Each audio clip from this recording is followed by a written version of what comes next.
2026, your year of prioritizing your gut health.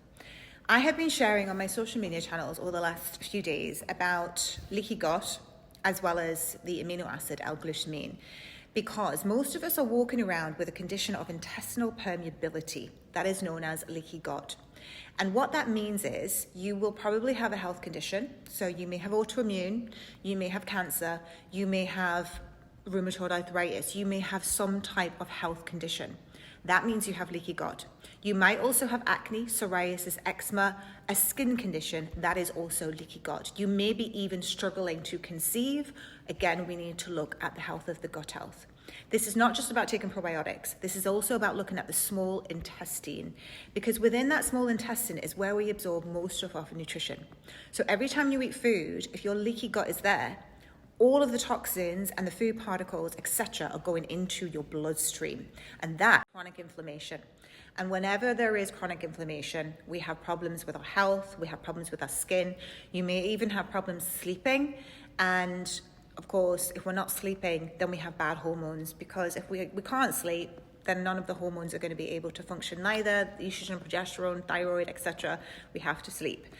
So prioritize your gut health in 2026 if you want to start healing your body. If you aren't sure how to do it, I suggest reading my first book, Beauty and the Gut, because I tell you step by step how to do it. And the first thing is to start taking L-glutamine, the amino acid, to heal and seal your gut lining.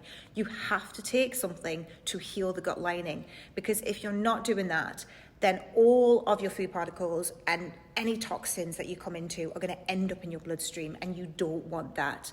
So L-glutamine is an amino acid, and we need to have it to seal the gut. Then you have to have foods that are rich in butyrate, short-chain fatty acid, which I've written about in my autoimmune uncovered book, if you have got that one. And it's found in, to make this as easy as possible for you, it's basically found in fiber. You have to eat fiber. So the food for your colon health is fiber. And most people are not eating enough fiber in their diet, and this is where we have problems too.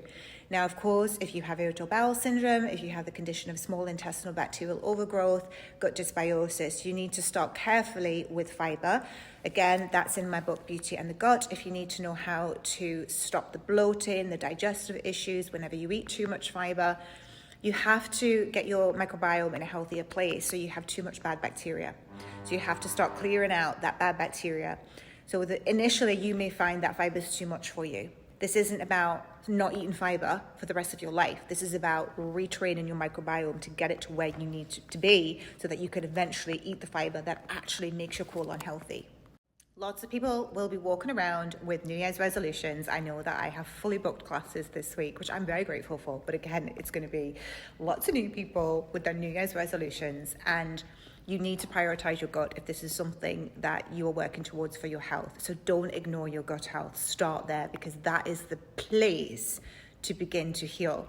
And like, for an example, if it's weight loss, which I'm going to have lots of people in my classes on a mission to lose their Christmas weight because they've ate too much food and drank too much alcohol, look at your gut first. Because if our gut isn't healthy, neither are our hormones. And when our hormones are imbalanced, we struggle with our weight as well as females. So we may have estrogen dominance, we may have low thyroid, and these conditions make us fat. They give us the fat, especially estrogen, because estrogen is basically in our fat cells. So the more estrogen, the more fat we have, the more estrogen we have.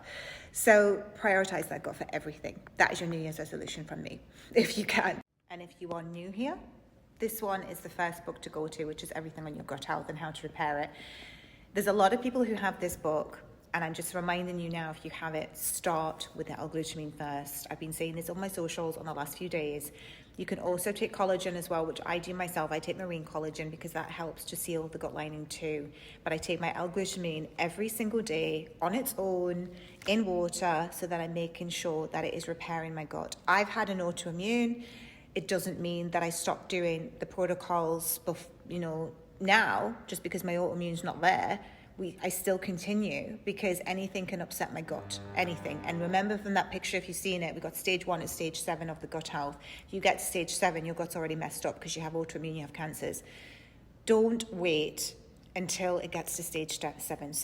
Stage 1 is literally just digestive issues. Start now.